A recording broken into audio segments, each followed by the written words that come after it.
How's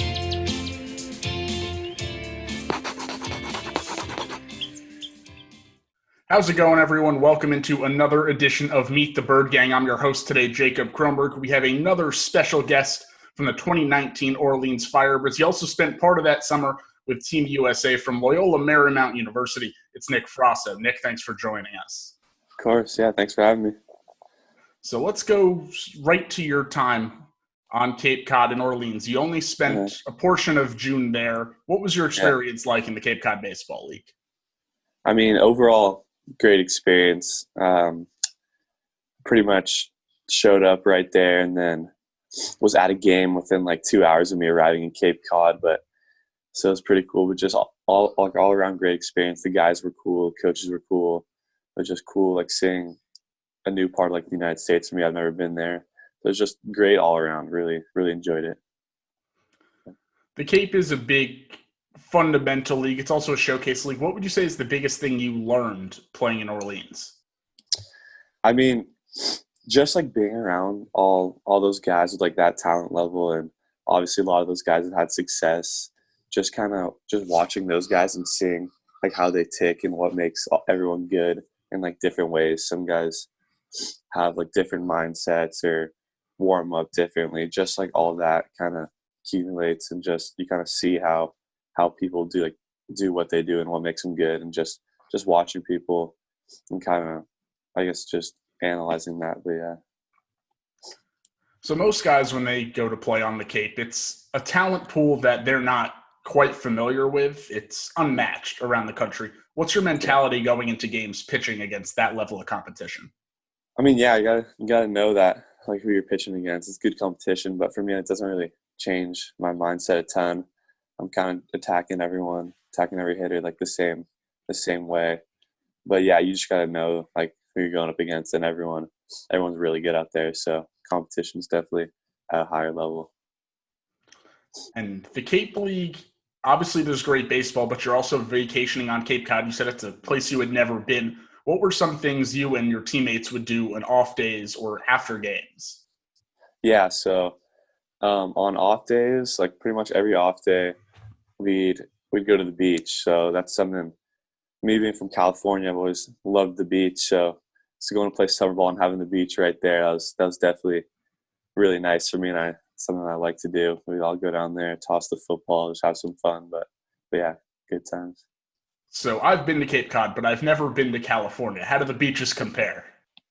The beaches in Cape Cod are really nice, and I also say the beaches are here nice. They're different though. It's kind of tough to explain, but it's just like a little bit different vibe. But they're both super nice, and I'd go to either one anytime.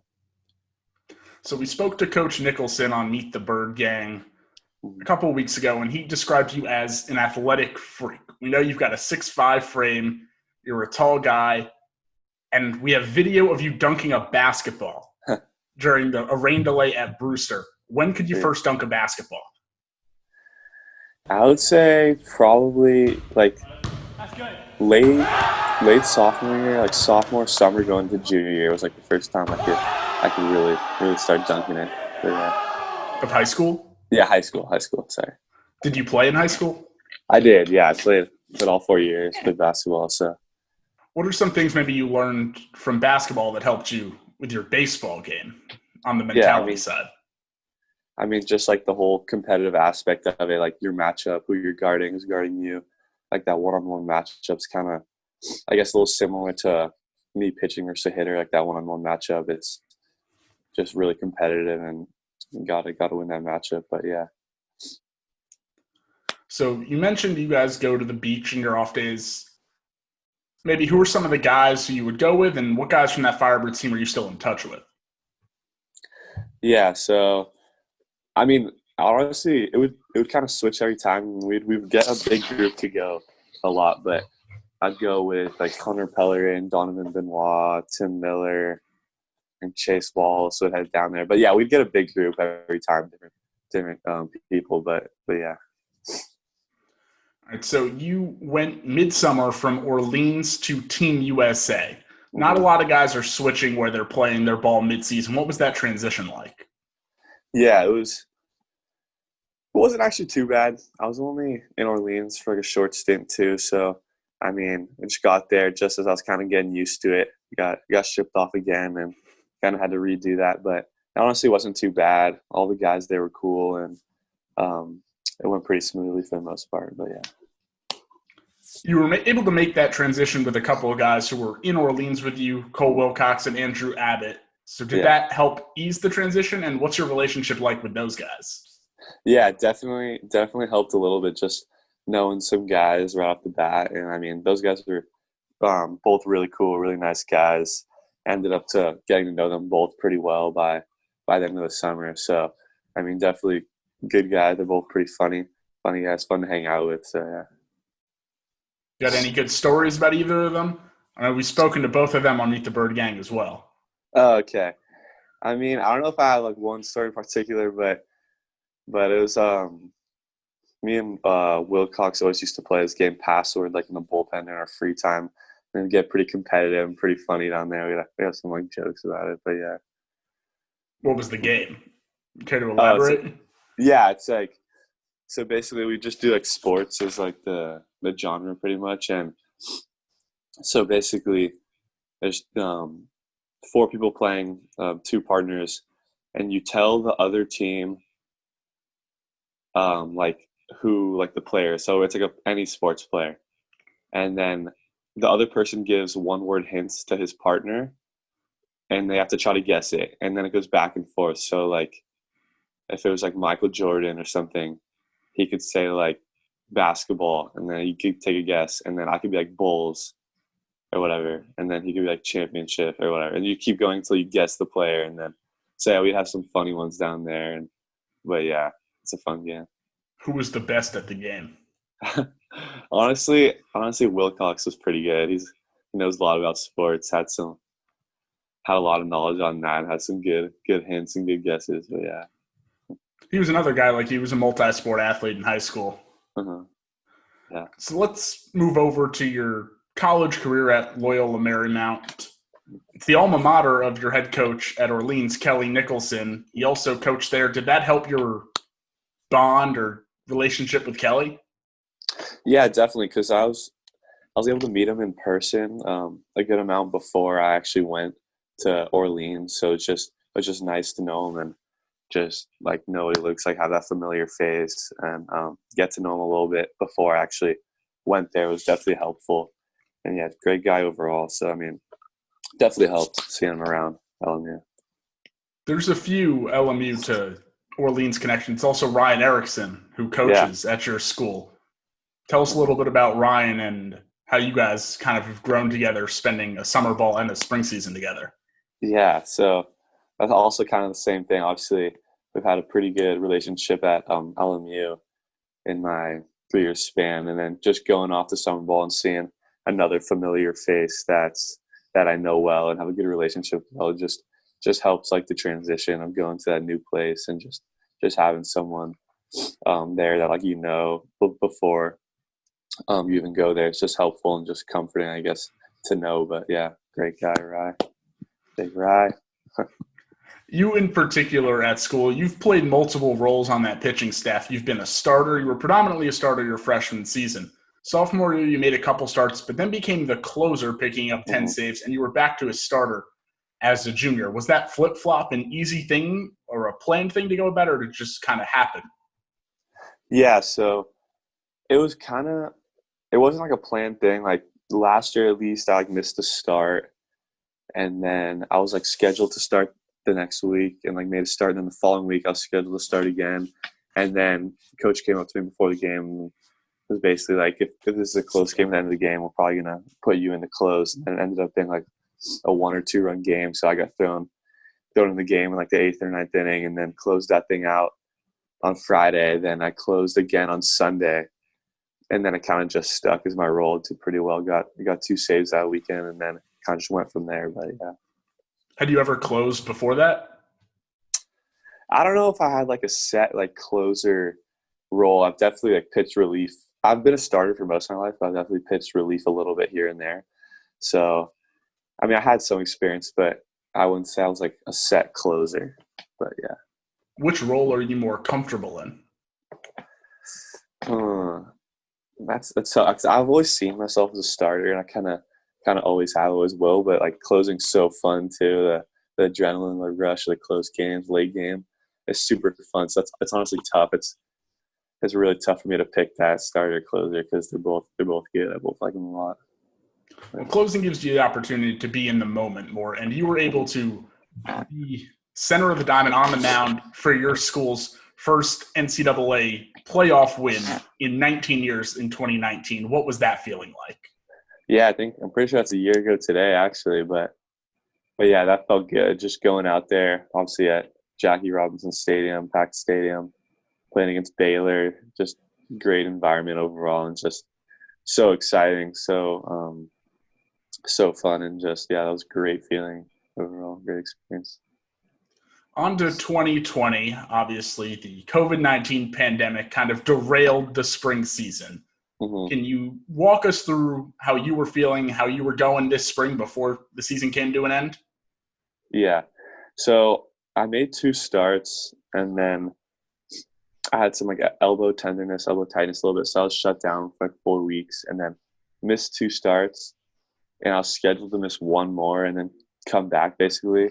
And then the season obviously just got canceled out of nowhere, which is a bummer because I only got to make 2 starts, and obviously I wanted to throw more than that. It's definitely a bummer not being with the guys every day. Just like that fun. We've been having so much fun right now. Who knows? Like maybe we'd be in another regional right now today, but yeah, it's just crazy to think about. And yeah, it's definitely a bummer, but I guess it is what it is at this point. How did the rehab go with your elbow? Good. Yeah, I'm feeling good now. Throwing bullpens, throwing live hitters. So pretty much back to normal. Feeling healthy. So you basically went straight from rehab into MLB draft preparation and training? Yeah, pretty much. Like I never really stopped throwing, just kind of lighter loads, and then slowly built it back up. But yeah, feeling good now. So the MLB draft is not too long from now, June 10th. It's the modified 5 rounds. How's your training been going? What have you been doing to stay fresh, stay on top of everything with no live games? Yeah. So I'm able to work out. I have like a place I can work out at, which is good and helpful because I can stay in shape that way. And also I have access to like my high school field down the street. So I've been throwing there. I'm pretty much doing like the same throwing program that I would be doing like if I was in season right now. So not too much has changed. It took a little to adjust at first just because different location and I have to like kind of find more people to throw with and stuff. But overall it's been good and gone pretty smooth. With all the quarantine guidelines and social distancing going on right now, the draft process is a new one for everyone on both sides. How are you going about getting in contact with teams? Are they contacting you right now? Yeah, so they're contacting me, and I've done some like Zoom meetings, kind of like we're doing right now. But yeah, they'll hit me up, call me, whatever, and either talk on the phone or set up a Zoom meeting, and then we can meet kind of face to face in that way. But it's just different than like it would probably be in person right now if this wasn't going on. But yeah. The draft has all the new guidelines this year. It's only 5 rounds, cut down from 40. As a ball player, you're ranked 99th on MLB.com's pipeline of prospects. How do you feel about this whole undrafted situation after 5 rounds? Yeah, I think it's crazy. Obviously, 40 to 5. That's a huge difference. I mean, there's like probably a ton of people that this could like really affect that we're expecting to get drafted. Like especially even some guys on my LMU team where we're pretty much 100% thinking they're going to get drafted, and now it kind of changes the game a little bit. So it's kind of a bummer. Definitely is a bummer, but I just kind of got to see what happens and go from there. What's your mentality going into June 10th and 11th, the draft days? Mm-hmm. So yeah, at this point I've kind of done what I can do. It's kind of out of my hands at this point, but I mean, whatever happens. Hopefully I get drafted in a solid spot, and that's what I want to happen. But at the end of the day, right now, it's kind of out of my hands. So whatever happens, happens. But hopefully it goes well. Obviously, best of luck to you from myself and the Firebirds Thank you. organization. So we like to play a little game on Meet the Bird Gang called The Cycle. Kind of a rapid fire. You got single, double, triple, home run questions based off that if you're ready to play. Okay. All right. It's not too. They get a little more thought involved as we go on. The single question is just who's the funniest teammate you've ever had? Oh, let me think. I'm gonna have to go with Billy Wilson, who was a senior on LMU when I was a freshman. Always cracking jokes, always joking around. Funny guy. Yeah. Can you give us the funniest teammate from Orleans also? Yeah. Probably I'd say Chase Wallace or Connor Pellerin actually. Yeah, Chase is kind of a goofy guy, always like doing something funny, and then Connor had some pretty good like sayings or jokes. But yeah, those two were pretty funny. Always made me laugh. On to the double.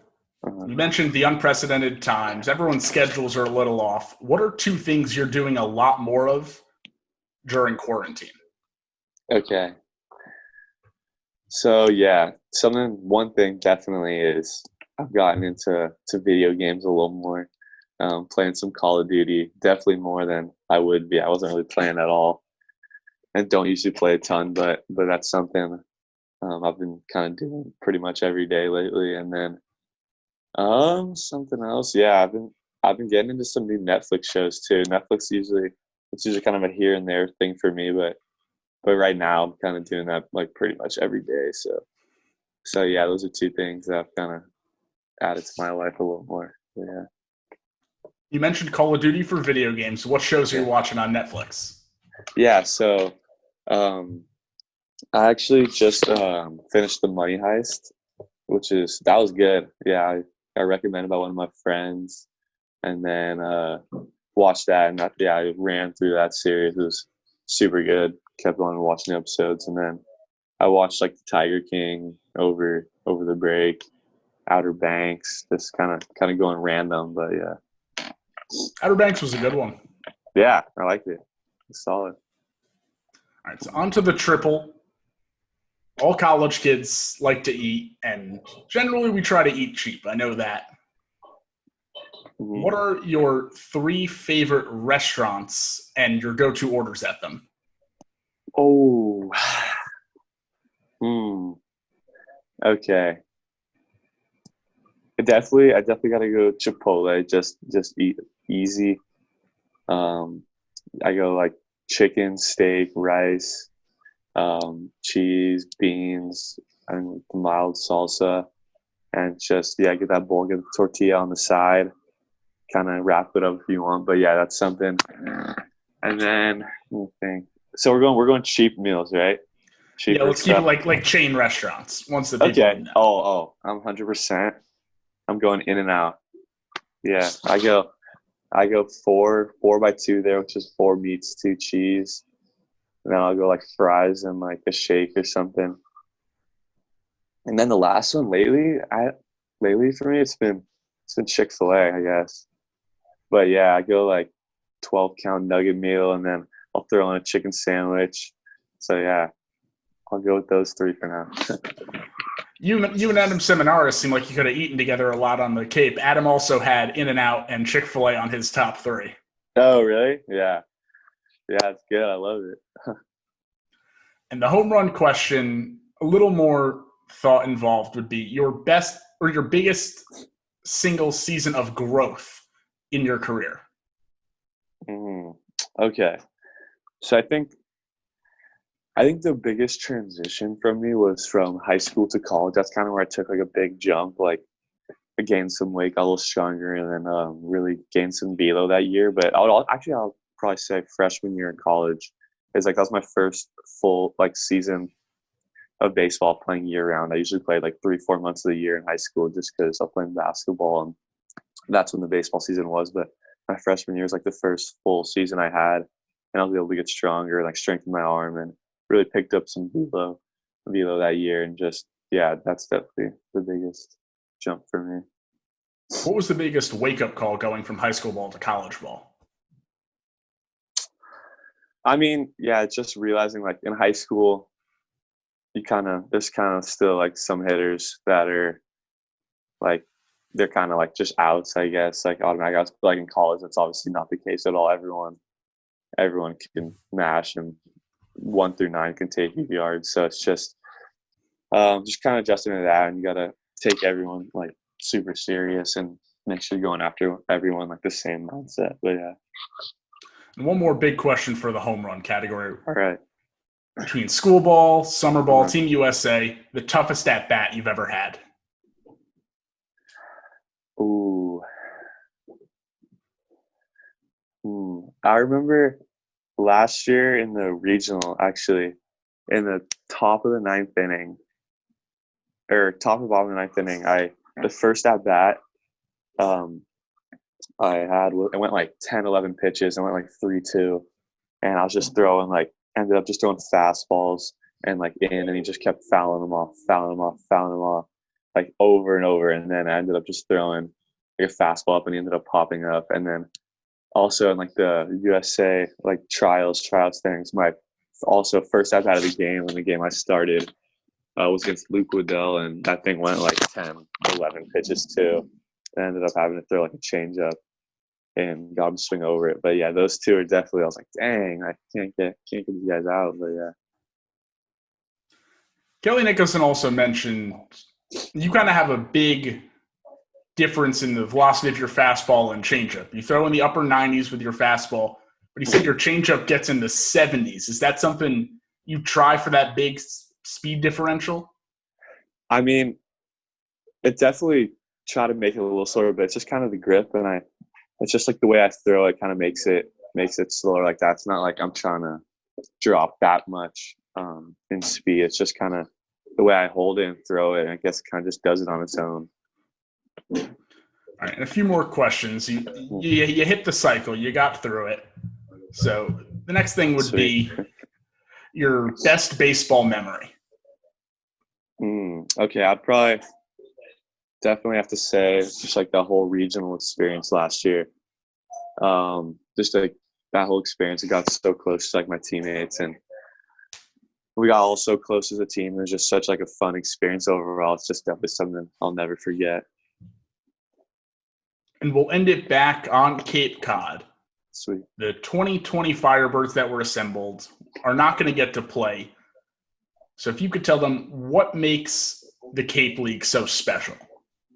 Yeah, I'd say obviously just the level of competition, like the guys you're playing against are like pretty much the best guys in the country. So you just got to love that competition, and it's just special. But obviously I would say probably like the fans and like just the whole community.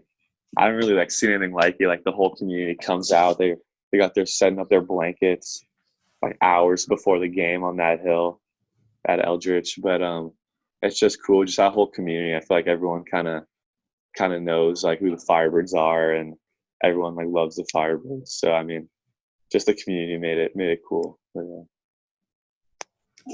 And if you've played at the highest levels of college baseball right now, you made it to the Cape, you're Division I, you've played for Team USA, and you're approaching being drafted into Major League Baseball. If you could leave one message to maybe Firebirds of the future, what would it be? Yeah. So, I mean, you just got to enjoy like every moment, whether like you're playing high school, college, or whatever. Just like live in that moment. Don't think too far ahead, and just really enjoy like what you're doing at that time. And just, yeah, if you keep doing that, just have a great time and just make great memories along the way. All right, thank you, Nick. That's all the time we have today on Meet the Bird Gang. I'm Jacob Kronberg for our very special guest, Nick Frasso. Thanks for watching.